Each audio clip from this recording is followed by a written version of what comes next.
তাহলে বাংলাদেশের প্রশংসায় এখন কথা বলছেন আশওয়েন।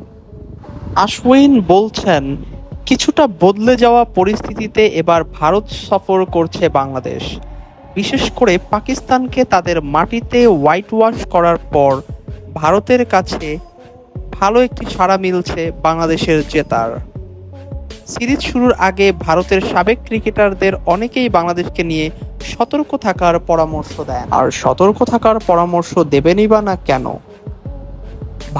পাকিস্তানকে বাংলাদেশ যেভাবে হারিয়েছে সেটা দেখেছে পুরো বিশ্ব, এবং যার ফলশ্রুতিতে বাংলাদেশ প্রশংসায় ভেসেছিল বেশ কয়েকদিন।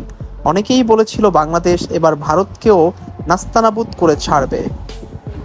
ভারতকে গৌতম গম্ভীর বলেছেন বাংলাদেশকে নিয়ে সতর্ক থাকতে। আর সতর্ক থাকতে বলবেনই বা না কেন? বাংলাদেশকে নিয়ে এই আলোচনা যে একেবারে অমূলক ছিল না, সেই প্রমাণ প্রথম দিনেই দিয়েছে বাংলাদেশ। 144 রানের মধ্যে ভারতের 6 উইকেট তুলে নিয়েছে বাংলাদেশ। এরপর অবশ্য আশ্বিন এবং রবীন্দ্র জাদেজা 199 রানের জুটিতে স্কোরবোর্ডে 376 রান করেন।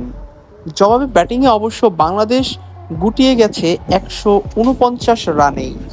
প্রথম ইনিংসে 227 রানে এগিয়ে থেকে আবার ব্যাটিংয়ে নেমে ভারত দ্বিতীয় দিন শেষে 3 উইকেট হারিয়ে তুলেছে 81 রান।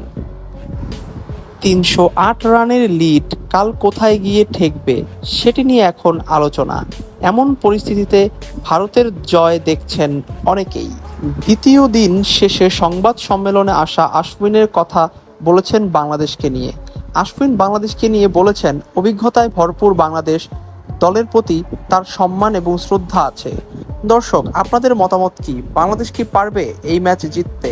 সেটি অবশ্যই আমাদেরকে কমেন্টস করে জানাবেন।